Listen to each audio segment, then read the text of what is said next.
Hello guys, welcome back to another video. तो guys इस video में हम लोग एक फाइनेंस फील्ड से रिलेटेड कंपनी के बारे में डिस्कस करने वाले हैं।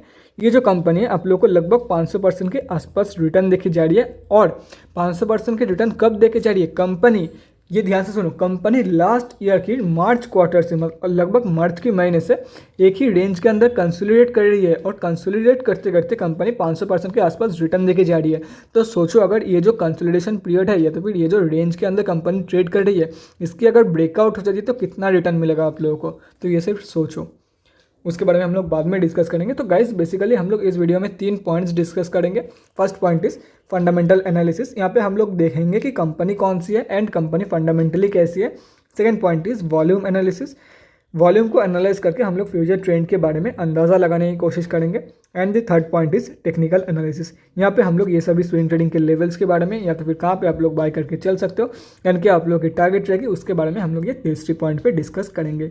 तो गाइज बिना टाइम वेस्ट के पहली पॉइंट की तरफ बढ़ते हैं और देखते हैं कि कंपनी कौन सी है एंड कंपनी फंडामेंटली कैसी है for short term trade and long term investment purpose. तो गाइज कंपनी का नेम आप लोग देख सकते हो, पूनावाला फिनक्रॉप लिमिटेड। यहाँ पे अगर देखा जाए तो कंपनी एक फाइनेंस फील्ड से रिलेटेड कंपनी है। अगर और भी डिटेल में जानना हो कंपनी के बारे में तो कंपनी के वेबसाइट में जाके चेक कर सकते हो। BSE एंड NSE दोनों में ही लिस्टेड कंपनी है। मार्केट कैप 17,660 करोड़ की है। लास्ट 3 ईयर्स की सेल्स ग्रोथ काफ़ी कम निकल के आ रही है। रिटर्न ऑन इक्विटी नेगेटिव में जा चुकी है। लास्ट 6 मंथ्स की जो रिटर्न है वो 45% के आसपास है। ROCE 2.56%, बुक वैल्यू से काफ़ी हाई में ट्रेड कर रही है कंपनी। उसके बाद अगर प्रोज एंड कॉन्स के बारे में डिस्कस करें, कंपनी ने डेट रिड्यूस किया है। प्रोज में सिर्फ एक ही पॉइंट है। कॉन्स में अगर डिस्कस करें तो कंपनी की 5 साल की सेल्स ग्रोथ, लास्ट 3 ईयर्स की रिटर्न ऑन इक्विटी सब कुछ नेगेटिव में है। Company has low interest coverage ratio, book value से काफ़ी हाई में ट्रेड कर रही है। एंड लास्ट क्वार्टर में प्रमोटर्स की होल्डिंग 0.68% डिक्रीज हुई है। उसके बाद अगर क्वार्टरली रिजल्ट के बारे में डिस्कस करें तो गाइज यहाँ पे तो आप लोगों को कुछ भी देखने को नहीं मिलेगा। यहाँ पे आप लोगों को ओवरऑल कंपनी प्रॉफिटेबल ही लगेगी। लेकिन अगर ईयर ऑन ईयर बेसिस की चार्ट खोल दो ना तो मतलब चौंक जाओगे आप लोग। तो देखो गाइज, कंपनी जो है वो लास्ट 2 ईयर्स से लॉस दे रही है, और ये टोटली कंपनी की वजह से हो रही है। ये नहीं है कि कंपनी के सेल्स में अचानक से गिरावट आ गई कोरोना की वजह से, वो सब कुछ भी नहीं है। देखो गाइस, कंपनी की जो सेल्स है वो ऑलमोस्ट मेंटेन्ड ही है। 2000 करोड़ प्लस की कंपनी की सेल्स है। और यहाँ पे एक चीज़ नोटिस करोगे, 2400 करोड़ मतलब 2450 करोड़ प्लस की सेल्स हुई थी यहाँ पे कंपनी में, और कंपनी की एक्सपेंस सिर्फ 880 करोड़ की थी। यहाँ पे 2300 करोड़ मतलब इससे काफ़ी कम सेल्स हुई थी, लेकिन इससे ऑलमोस्ट डबल से भी ज़्यादा की एक्सपेंसेस हो गई है। और इसके सामने कंपनी की देखो, फिर भी ये कंपनी इतना हाई एक्सपेंसेस के बावजूद भी कंपनी ऑपरेटिंग प्रॉफिट में प्रॉफिट दे रही थी, लेकिन कंपनी की हाई इंटरेस्ट रेट के चलते कंपनी जो है वो end of the year loss दे रही है। तो देखो, इधर कंपनी अपने एक्सपेंसेस को कंट्रोल करे या तो फिर अपने जो डेब्ट है वो रिड्यूस करे, और कंपनी ने बहुत ही सही डेब्ट रिड्यूस किया है। मैं आप लोग को दिखाता हूँ। देखो गाइस, बैलेंस शीट में भी आप लोग को इंप्रूवमेंट होते हुए नजर आएगी, लेकिन इतने से काम नहीं चलेगा। इधर एक्सपेंसेस कंट्रोल करे या तो फिर डेब्ट को ना के बराबर कर दे, तो ये कंपनी फिर से प्रॉफिट दे सकती है एंड ऑफ द ईयर। तो गैस अभी के लिए कंपनी मैं रिकमेंड नहीं करूंगा आप लोगों को। और एक चीज़ देखो गैस, सभी जो बड़े प्लेयर्स हैं ना वो धीरे धीरे क्विट कर रहे हैं कंपनी से। सिर्फ FIIs ने अपनी जो होल्डिंग है वो इंक्रीज़ किया है, बाकी DIIs ने भयंकर सेलिंग किया है, प्रोमोटर्स ने भी भयंकर सेलिंग किया है। पब्लिक की जो होल्डिंग थी वो 11% के आसपास, 12% के आसपास थी। अभी वो इंक्रीज़ होकर 14.5% से भी ज़्यादा हो गया, देख सकते हो। और पब्लिक में कोई भी बड़े प्लेयर की होल्डिंग नहीं है।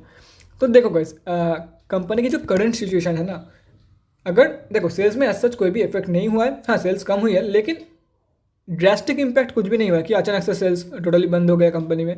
2000 करोड़ प्लस की सेल्स है कंपनी में। अगर एक्सपेंसेस कंट्रोल करती है तो फिर डेब्ट को ना के बराबर कर देती है तो काफ़ी सही रहेगा कंपनी के लिए।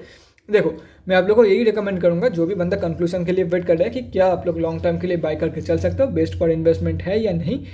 तो गाइस देखो, अगर कंपनी के ऊपर भरोसा है कि कंपनी जो है मुझे फ्यूचर में फिर से प्रॉफिट दे सकती है बाय रिड्यूसिंग देयर एक्सपेंसेस और रिड्यूसिंग देयर डेब्ट, तो आप लोग आराम से बाय करके चल सकते हो।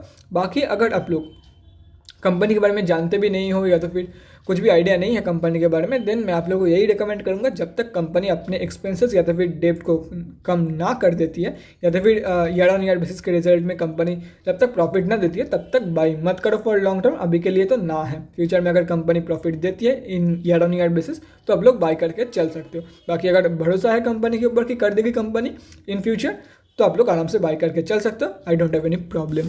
तो गाइस अभी हम लोग दूसरे पॉइंट की तरफ बढ़ते हैं, और उससे पहले गाइस अगर आप लोगों को शॉर्ट टर्म ट्रेडिंग करनी है तो आराम से कर सकते हो, लेकिन लॉन्ग टर्म के लिए रिकमेंडेड नहीं है, भरोसा है तो ही जाओ। अभी हम लोग हमारे दूसरे पॉइंट की तरफ बढ़ते हैं और देखते हैं कि आज कंपनी में क्या हुआ है बेसिकली। तो गाइज हम लोग आ चुके हैं एनएससी के वेबसाइट में, यहाँ पे आप लोग देख सकते हो। और आज जो है कंपनी ने अपने 52 वीक हाई टच किया है, और रेंज के अंदर ट्रेड करते करते ये कंपनी जो है वो अपने 52 वीक हाई भी ट्रेड कर दिया। अभी तक ब्रेकआउट नहीं हुई है कंपनी में, उसके बारे में हम लोग बाद में डिस्कस करेंगे। पहले ये दिखाता हूँ आप लोगों को 73,48,445 क्वान्टिटी में ट्रेड, मतलब इतने क्वांटिटी में आज ट्रेडिंग हुआ है। और इसकी जो वैल्यू है वो 16,831 लाख अप्रॉक्सीमेट लैक्स रुपीज़ के आसपास निकल के आ रही है। 27,099 बाइंग ऑर्डर पेंडिंग है 230.8 के प्राइस पॉइंट पे। Delivery percentage 39.6। देखो गाइस इतना सही कंपनी ऊपर की तरफ जा तो रही है, लेकिन कंपनी की जो वॉल्यूम है उसमें दम नहीं है। कंपनी की जो वॉल्यूम है अंदर से खोखला है। मेजॉरिटी ऑफ द ट्रेड जो है वो इंट्रा डे में ही लिया गया है, देख सकते हो। सिर्फ 40% के आसपास जो है वो लोग 40% लोग जो है वो डिलीवरी ट्रेड्स प्रेफर किए हैं आज कंपेयर टू इंट्रा डे, देख सकते हो आप लोग। तो अभी बाय करना अक्लमंदी का काम नहीं होगा, क्योंकि कंपनी की जो वॉल्यूम है वो काफ़ी वीक है। लोग अभी प्रेफर नहीं कर रहे हैं अपने पोजीशन बनाना इस कंपनी में। और कहाँ पे आप लोग को बाय करना है उसके बारे में अभी हम लोग बात करते हैं तीसरी पॉइंट पे। तो चलिए देखते हैं कहाँ पे आप लोग को बाय करना चाहिए एंड क्या आप लोग की टारगेट्स निकल के आएगी कंपनी में। तो गाइज़ यहाँ पे हम लोग आ चुके हैं एनएससी के डेली चार्ट पे। कंपनी आज 4.55% डाउन थी, 230.8 लगभग 231 रुपये के आसपास ट्रेड कर रही है। तो गाइज़ यहाँ पे आप लोग देख सकते हो कंपनी की वॉल्यूम तो एवरेज से काफ़ी सही है, लेकिन वॉल्यूम की जो स्ट्रेंथ है वो अंदर से खोखला है। मेजॉरिटी ऑफ द ट्रेड जो है इंट्राडे में ही लिया गया है, जैसे कि मैंने आप लोगों को दिखा दिया। और यहाँ पे आप लोग देख सकते हो लगभग फरवरी के महीने से 24 फेब से कंपनी जो है वो एक ही रेंज के अंदर ट्रेड कर रही है, और अभी तक इसकी ब्रेकआउट नहीं हुई है। कंपनी ने एक बार ब्रेकआउट देने की ट्राई किया था, लेकिन कोई फ़ायदा नहीं हुआ। फिर से ये आके अपने जो रेंज है उसी के अंदर ट्रेड कर रही है।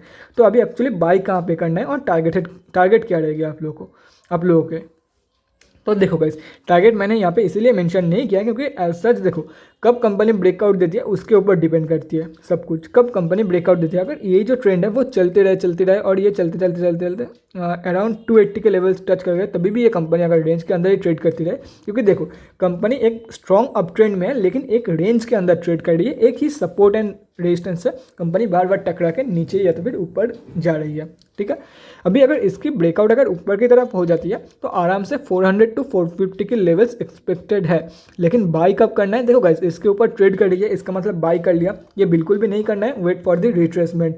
तो गाइस देखो जैसे कि यहाँ पे हुआ था, मान लो अगर यहाँ पे हो गया और आप लोगों ने बाई कर लिया और सेम कंपनी जो है वो फिर से नीचे गिर के इसी रेंज के अंदर ट्रेड कर रही है, तो कैसा लगेगा आप लोगों को। इसीलिए जब भी नीचे भी अगर ब्रेकआउट होती है, जो लोग शॉर्ट करते हैं उन लोगों को पता है कि यहाँ पे कंपनी रिट्रेसमेंट देने आई है, लेकिन फिर से इसी रेंज के अंदर घुस गए। तो जो लोग यहाँ पे शॉर्ट किए होंगे डेली ट्रेड पे या तो फिर कुछ भी, अगर मतलब मान लो ये 15 मिनट्स की या तो फिर 5 मिनट्स की चार्ट है, अगर किसी ने यहाँ पे शॉर्ट किया होगा तो उसका गंदा कट गया होगा। और जो लोग रिट्रेसमेंट के बाद एंटर करने के बारे में सोच रहे थे उन लोगों को मतलब बहुत ही सही सेप मिला उन लोगों को। इसलिए मैं बोल रहा हूँ गाइस इसके ऊपर ट्रेड कर रही है, इसका मतलब बाई मत करो, रिट्रेसमेंट के बाद बाई करो। रिट्रेसमेंट के बाद जब कंपनी मतलब रिट्रेसमेंट के टाइम पे जब कंपनी बाउंस बैक देगी प्रॉपर्ली फ्रॉम दी सपोर्ट, ये तो सब सपोर्ट बन जाएगी, तब आप लोग डेफिनेटली बाई करके चल सकते हो at least for the target of 400। और ऊपर के तो देखो ऊपर के जो टारगेट्स है वो अनलिमिटेड है, कहाँ तक जाएगी वो किसी को नहीं पता, लेकिन एटलीस्ट ये कंपनी आप लोगों को 400 रुपये तक की टारगेट दिखा सकती है। तो बहुत लोग पूछ सकते हैं भाई क्या मैं अभी से बाई करके बैठ जाऊँ, क्योंकि कब इसकी ब्रेकआउट होगी, कंपनी तो स्ट्रॉन्ग अप ट्रेंड में है, हो सकता है अभी अगर बाई करूँ तो मुझे 200 रुपये के प्राइस पॉइंट पे भी मिल जाए, तो 400 रुपये पर शेयर 100% की गेन। तो गाइस ये बिल्कुल भी मत करना। बाई चांस अगर देखो ये स्टॉक मार्केट है, नथिंग इज़ इम्पॉसिबल हेयर। अगर नीचे की तरफ ब्रेकआउट हो जाती है ना तो एटलीस्ट ये कंपनी 120 की लेवल टच करके इसकी जो लो है, सॉरी 120 नहीं 102, इसकी जो लो है ये टच करेगी, क्योंकि पहले भी एक बार नीचे की तरफ ब्रेकआउट देने की कोशिश कर चुकी है कंपनी। और अगर इस बार ब्रेकआउट होती है तो आराम से 100 से 102 रुपये की लेवल या फिर 150 रुपये की लेवल दिखाएगी कंपनी। आप लोगों ने 200 के आसपास बाय किया, आप लोगों का जो कैपिटल है वो आधा हो गया। इसलिए बोल रहा हूँ don't even think about it, confirmation मिल जाए उसके बाद बाय कर लो, कोई प्रॉब्लम नहीं है। और स्टॉप लॉस लगा लेना है। ये जो आप लोग को लेवल दिख रहा है, मतलब देखो ये जो आप लोग को मतलब लेवल क्या दिख रहा है, ये जो यूरो लाइन दिख रहा है, ये ट्रेंड लाइन, इसी को आप लोगों को स्टॉप लॉस लगाना है। अगर मान लो कि कंपनी यहाँ पे ब्रेकआउट देती है, मान लो 250 के लेवल पे कंपनी ब्रेकआउट देती है, तो आप लोग की जो स्टॉप लॉस होगा वो अराउंड 240 है, तो फिर 230 के लेवल पे होगी। एक सेकंड ये ठीक एग्जांपल नहीं हुआ है, एक बार दिखाता हूँ। अगर कंपनी मान लो रिट्रेसमेंट के बाद यहाँ से बाउंस बैक दे रही है तो ये जो लाइन है आप लोगों की स्टॉप लॉस होगा, मतलब 250 के लेवल पे आप लोगों की स्टॉप लॉस रहेगी। ये लौट के यहाँ पे नहीं आएगी और स्टॉप लॉस जो है वो उस दिन आप लोगों को, मतलब जब आप लोग एंटर कर रहे हो, मान लो कि आप लोगों ने 250 रुपये के लेवल पे एंटर किया है तो स्टॉप लॉस 250 रुपये लगाऊंगा कैसे चलेगा ये, तो ऐसा नहीं करना है। उस दिन आप लोग 240 या तो फिर 230 के आसपास लगाना है आप लोग की स्टॉप लॉस, जितना आप लोग लॉस बियर कर सकते हो। और अगर कंपनी यहाँ से बाउंस बैक दे देती है तो आप लोग की जो एवरेज ट्रेडेड प्राइस है या तो फिर बाइंग प्राइस है उसमें ही लगा देना है स्टॉप लॉस। ये नहीं है कि मैं एकदम 280 के लेवल पे बाई कर रहा हूँ, इतना लेट एंटर कर रहा हूँ और 280 के लेवल पे मैंने स्टॉप लॉस लगा दिया तो वो हिट तो हो गई, लेकिन अगर आप लोग इसके आसपास बाई कर रहे हो तो 2-3 दिन बाद अगर कंपनी इससे ऊपर चली है तो तब अपना जो स्टॉप लॉस है वो लगा देना है अराउंड 240, मतलब 250 जो आपका जो एवरेज ट्रेडेड प्राइस है उसके आसपास लगा देना है आप लोगों को स्टॉप लॉस। ये सिंपल सा फंडा है, बाकी आप लोगों की मर्जी एंड कंपनी की भी मर्जी होनी चाहिए कि किस तरफ ट्रेड करेगी। ये कंपनी अगर नीचे की तरफ ब्रेकआउट दे तो इसलिए बोल रहा हूँ गाइस, वो टाइम पे मतलब बाद में ही पता चलेगा। तो guys that's it for this video, अगले वीडियो में मिलते हैं गाइस। Thanks for watching. और गाइस अगर आप लोगों के मन में कोई भी डाउट या क्वेरी रहती है स्टॉक मार्केट या किसी भी स्टॉक से रिलेटेड तो कमेंट सेक्शन में कमेंट करके मुझसे पूछ सकते हो, या तो फिर मेरे इंस्टाग्राम का लिंक जो है आप लोगों को डिस्क्रिप्शन बॉक्स में मिल जाएगा, जाके वहाँ पर ही मुझे डीएम कर सकते हो for an 1-on-1 conversation. Thanks again for watching guys, bye guys and definitely guys stay safe.